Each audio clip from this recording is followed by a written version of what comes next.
दोस्तों, एक पुलिस वाले के हाथ से अनजाने में एक कत्ल हो जाता है और किसी को पता ना चले, इसलिए वो उसको किस तरह से छुपाता है ये आपको इस मूवी में देखने को मिलेगा। मूवी का नाम है रेस्टलेस, जो कि 2022 में रिलीज हुई। कहानी छोटी है पर अच्छी है, एंड तक बने रहे। ये है थॉमस, ये एक पुलिस वाला है। आज इसके ऑफिस में रेड पड़ने वाली है और इसके लॉकर में पड़ा है बहुत सारा रुपया। इसके पास इसकी साथी का फोन आता है। वो कहती है जल्दी से तुम अपने लॉकर की चाबी लेकर आओ ताकि हम उसे खाली कर सके, वरना अगर माल पकड़ा गया तो तुम्हारी खैर नहीं। फिर इसकी बहन का फोन आता है। वो कहती है जल्दी से हॉस्पिटल आ जाओ, अब तो मॉम को कॉफिन में भी लिटा दिया गया है। दरअसल इसकी मॉम की डेथ हो चुकी है, इसे वहाँ जाना था, लेकिन पुलिस स्टेशन से फोन आ गया, इसलिए ये पुलिस स्टेशन जा रहा है। ये अपनी BMW को ओवर स्पीड में चला रहा था। फिर इसकी कार के सामने एक कुत्ता आ जाता है और उसको बचाने के चक्कर में इसका ध्यान भटक जाता है और ये किसी आदमी को ठोक देता है। फिर ये नीचे उतरकर उस आदमी को संभालता है। उस आदमी का टट्टू पार हो चुका था। थॉमस की जान पहले ही पचड़े में फंसी हुई थी और अब बीच में और भी मुसीबत आ गई। तभी ये देखता है कि दूर से पुलिस की कार आ रही है। फिर ये बॉडी को अपनी कार की आड़ में छुपा देता है और खुद भी नीचे बैठ जाता है, लेकिन वो गाड़ी दूसरी तरफ टर्न हो जाती है। ये है मार्क, ये थॉमस के साथ काम करता है। ये उसको भाई जैसा मानता है और उसकी फिक्र करता है। नोमी मार्क को बताती है कि मैंने फोन किया था, वो आता ही होगा। तभी चेकिंग टीम पुलिस स्टेशन आ जाती है। फिर मार्क बेसबॉल वाला बैट लेकर थॉमस का लॉकर तोड़ने के लिए निकल जाता है। दूसरी तरफ थॉमस उस बॉडी को कार की डिग्गी में रख देता है। फिर वो उसका चेहरा छुपाने के लिए अपना कोट उतारकर उसके चेहरे पर ढक देता है। फिर जब वो पुलिस स्टेशन जाने लगता है तो देखता है कि रास्ते में नाका लगा है। फिर वो अपना बैज देखता है जो कि उसकी कोट की जेब में पड़ा था और कोट उसने लाश के चेहरे पर ढक रखा था। दूसरी तरफ मार्क थॉमस का लॉकर खोल लेता है और उसमें उसे एक नोटों से भरा हुआ पैकेट मिलता है। उधर चेक पोस्ट पर थॉमस को गाड़ी से नीचे उतार लिया जाता है, क्योंकि वो ना तो गाड़ी चेक करने दे रहा था और ना ही अपना बैज दिखा रहा था। फिर वो दूसरे पुलिस वाले को बताता है कि मैं लेफ्टिनेंट थॉमस हूँ, क्रिमिनल पुलिस से।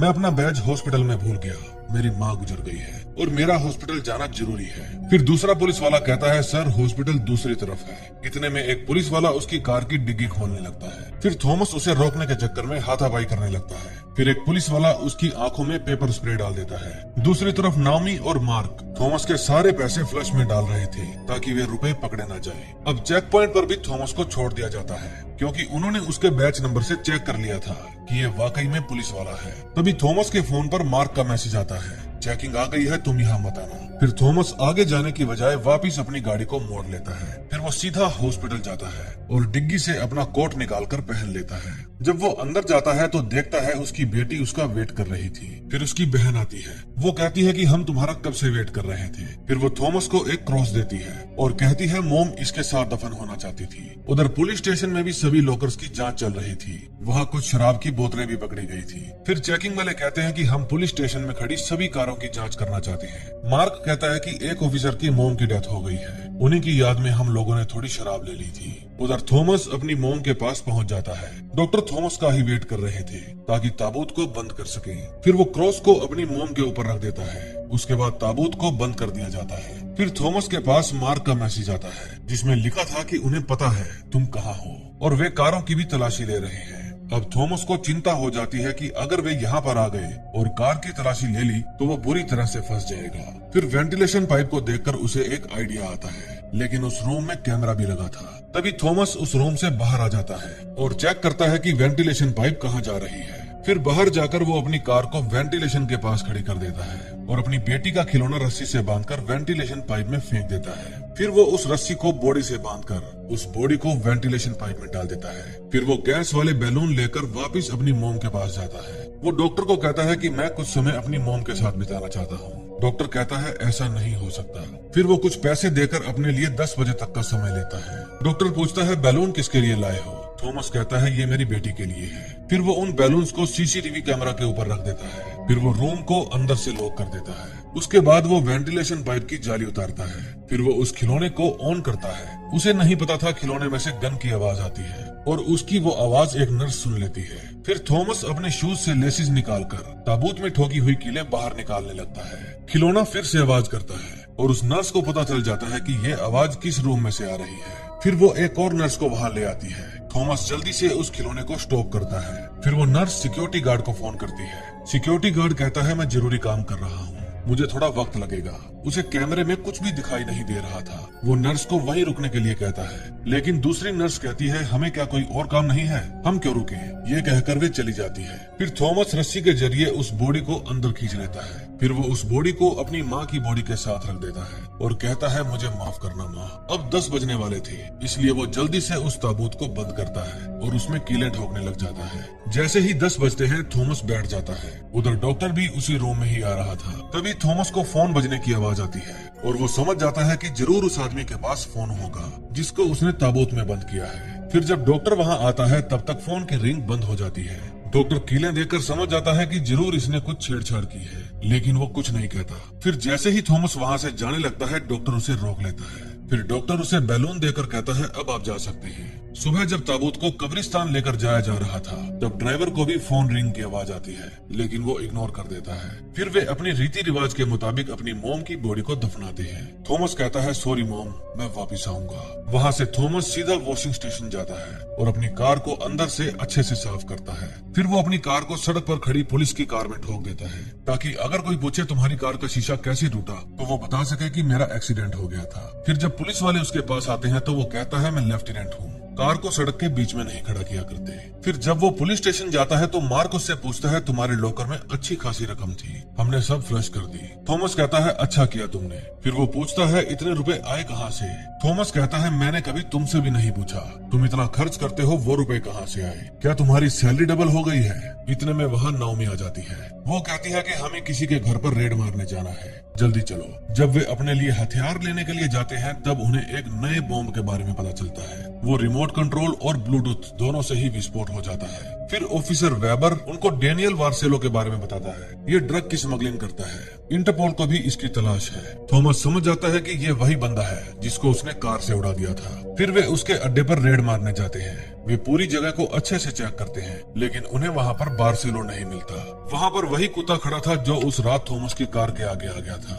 जब थॉमस उसका पीछा करता है तो वो उसे उसी जगह पर ले जाता है जहाँ उसका एक्सीडेंट हुआ था। तभी वहाँ एक और पुलिस वाला आता है। वो बताता है कि मुझे पता चला है कि कल रात यहाँ एक्सीडेंट हुआ था, हिट एंड रन केस लगता है, मैं उसी की छानबीन करने आया हूँ। यहाँ पर सीसीटीवी लगा है, शायद इससे हमें मदद मिलेगी। फिर मार्क कहता है कि हमें भी ये कैमरा चेक करना चाहिए। तो रात को मिलते हैं। फिर वे रात को सीसीटीवी फुटेज देखने पहुँच जाते हैं। उन्हें BMW कार तो दिख जाती है, लेकिन उसकी नंबर प्लेट नहीं दिख रही थी। अगले दिन जब थॉमस गन प्रैक्टिस पर जाता है तब वहाँ के लैंडलाइन पर थॉमस के लिए एक फोन आता है। फोन पर एक आदमी कहता है कि मैं उस आदमी के बारे में कंप्लेंट लिखाना चाहता हूँ जिसकी आप लोगों को भी तलाश है। उसका नाम है डेनियल बार्सेलो। बताओ थॉमस, अपनी कार में डालने के बाद तुमने उसे कहाँ छुपाया। थॉमस डर जाता है और फोन काट देता है। फिर थॉमस के मोबाइल पर कॉल आती है एक अज्ञात नंबर से।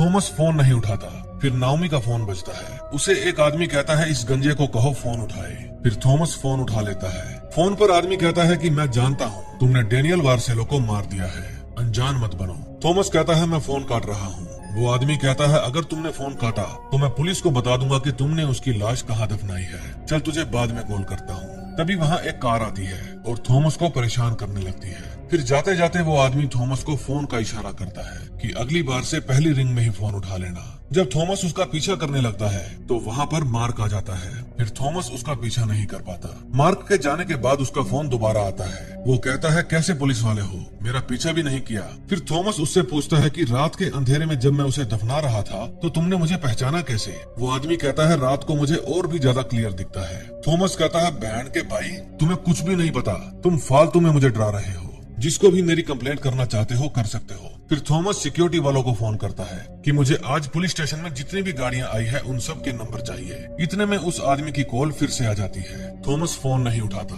तभी वो आदमी खुद आ जाता है और थॉमस को खींचकर थप्पड़ मारता है और कहता है कि मेरे फोन का जवाब क्यों नहीं दे रहे। फिर वो थॉमस को लातों से पीटता है। वो आदमी कोई और नहीं बल्कि कमिश्नर विलियम था। फिर वो सबको बताता है कि मैंने सोचा ये चोर है, इसीलिए मैंने इसको पीटा। फिर वो थॉमस को सॉरी बोलता है। फिर जब कमिश्नर टॉयलेट जाता है तो थॉमस भी उसके पीछे पीछे टॉयलेट चला जाता है। थॉमस पूछता है, तुम मुझसे क्या चाहते हो। वो कहता है कि आज रात बार्सिलो को ले आओ। थॉमस कहता है, मैं नहीं जानता वो कौन है और कहाँ है। फिर थॉमस अपनी सारी भड़ास उस पर निकाल देता है। कमिश्नर भी उससे कम नहीं था, वो भी थॉमस को खूब पीटता है। कमिश्नर से मार खाने के बाद थॉमस मान जाता है और कहता है कि ठीक है, मैं उसे ले आऊंगा। कमिश्नर कहता है कि आज रात को मेरे फोन का वेट करना। फिर शाम होते ही वो अपनी माँ की कब्र को खोलने जाता है। फिर वो कब्र के अंदर से उस बॉडी को निकाल लेता है। फिर वो उसकी तलाशी लेता है कि कोई तो वजह होगी जो वो इसके पीछे पड़ा है। उसकी पॉकेट में एक फोन था। थॉमस फोन अपनी जेब में डाल लेता है। फिर वो देखता है कि बार्सेलो की कमर पर 2 गोलियों के निशान हैं। इसका मतलब उसकी मौत थॉमस के हाथों नहीं बल्कि गोली लगने से हुई थी। ये बात जानकर थॉमस खुश हो जाता है। फिर वो वापस बार्सेलो के अड्डे पर जाता है। फिर वो वहाँ चेकिंग करता है और उसके फोन को भी चार्जिंग में लगा देता है। चेकिंग के दौरान वहाँ उसे एक इनवेल्प मिलता है जिसमें एक सिक्योरिटी सेफ सर्विस का एड्रेस कार्ड था। तभी उस फोन के ऊपर किसी का फोन आता है। वो कहता है तू जिंदा है, मैंने सोचा कमिश्नर ने तुझे ठोक दिया है। वो नंबर मोइन वोगी का था।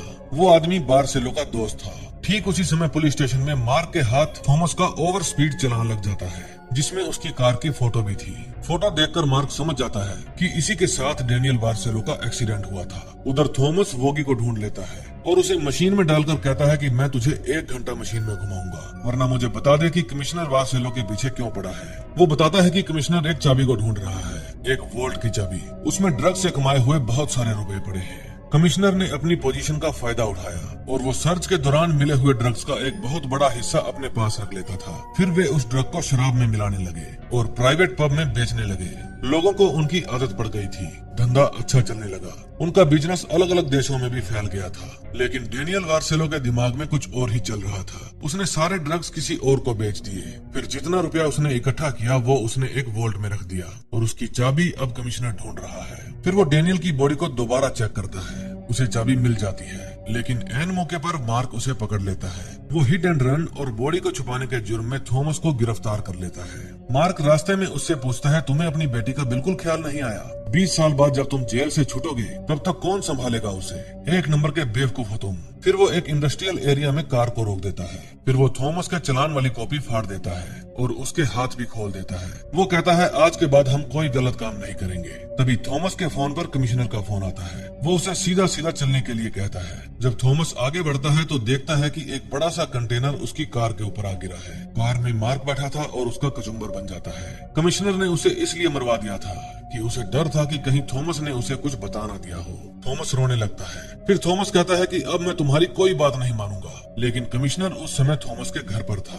वो उसकी बहन और बेटी से बात करवाता है। फिर थॉमस कहता है मैं लाश को लेकर आ जाऊंगा, तुम उन्हें कुछ मत कहना। फिर वो अपने घर जाता है और देखता है वहाँ पर कमिश्नर नहीं था। उसकी बहन बताती है कि वो दोबारा आएगा, ये कहकर गया है। फिर वो रात को ही अपनी बहन और बेटी को शहर से बाहर भेज देता है। तभी उसके फोन पर कमिश्नर का फोन आता है। वो उसे एक एड्रेस भेजकर वहाँ आने के लिए कहता है। फिर मार्क पुलिस स्टेशन जाता है और वहाँ से एक रिमोट वाला बॉम्ब ले लेता है। फिर वो उस बॉम्ब को डेनियल बार्सेलो की बॉडी पर बांध देता है और अपनी गन में नकली गोलियां भर लेता है। फिर सुबह जब वो कमिश्नर की बताई हुई जगह पर जाता है तो कमिश्नर उसे बॉडी लाने को कहता है। जब वो कमिश्नर की कार में बॉडी रखता है तो कमिश्नर उसकी गन निकाल लेता है। फिर कमिश्नर उसे वहाँ से जाने को कहता है। जब थॉमस वहाँ से जाने लगता है तो कमिश्नर उसी की गन से उस पर गोली चलाता है। कमिश्नर समझ जाता है कि इसकी गोलियां नकली है। फिर वो अपनी गन निकाल लेता है। फिर थॉमस कहता है कि मैंने तुम्हारे बारे में जो कुछ भी मुझे पता था सब एक मेल में लिख दिया है। अब वो मेल तुम्हें उम्र कैद तक ले जाएगी। फिर कमिश्नर उसे जाने देता है। जाते समय थॉमस बॉम्ब को एक्टिवेट कर देता है जिसमें 2 मिनट का समय लगा था। फिर कमिश्नर वापस थॉमस के पास आता है और उसकी गन वापस दे देता है। फिर थोड़ी ही दूरी पर जाकर कमिश्नर की कार में बॉम्ब फट जाता है। फिर थॉमस अपनी गन में असली गोलियां भरने लगता है, लेकिन तभी कमिश्नर अपनी कार को बैक भगाकर लाता है और थॉमस की कार में ठोक देता है। थॉमस जान बचाकर अपनी कार से नीचे कूद जाता है। फिर कमिश्नर उसे कार से टक्कर मारता है और अपनी कार से नीचे उतरकर थॉमस को मारने की कोशिश करता है। थॉमस अपनी कार में से गन उठा लेता है, लेकिन कमिश्नर उसे पकड़ लेता है और खूब पीटता है। तभी छीना झपटी में गोली चल जाती है और वे दोनों ही पानी में गिर जाते हैं। फिर कुछ देर बाद वहाँ पुलिस आ जाती है। वे थॉमस को पकड़ लेते हैं क्योंकि वो गोली कमिश्नर को लगी थी। फिर थॉमस के ऊपर कई चार्जेस लगते हैं, लेकिन उसका बॉस उसके सारे चार्जेस हटवा देता है खुद की जिम्मेदारी पर। थॉमस को वापस छोड़ दिया जाता है। फिर थॉमस उसी एड्रेस पर जाता है जो एड्रेस उसे डेनियल बार्सेलो के घर से मिला था। चाबी देकर उसको लॉकर तक पहुंचा दिया जाता है। सिक्योरिटी गार्ड पूछता है पैसे निकलवाने आए हो? थॉमस कहता है हाँ। फिर वो आदमी उसका छोटा सा बैग देखकर हंसने लगता है। फिर थॉमस चाबी लगाकर लॉक के अंदर कोड डालता है और जब लॉकर खोल के उसके अंदर जाता है तो सरप्राइज हो जाता है। उसके अंदर दुनिया भर का पैसा पड़ा था। अब थॉमस की किस्मत चमक गई थी। तो दोस्तों कैसी लगी मूवी कमेंट करके जरूर बताना और अब तक चैनल को सब्सक्राइब नहीं किया तो जरूर कर लेना।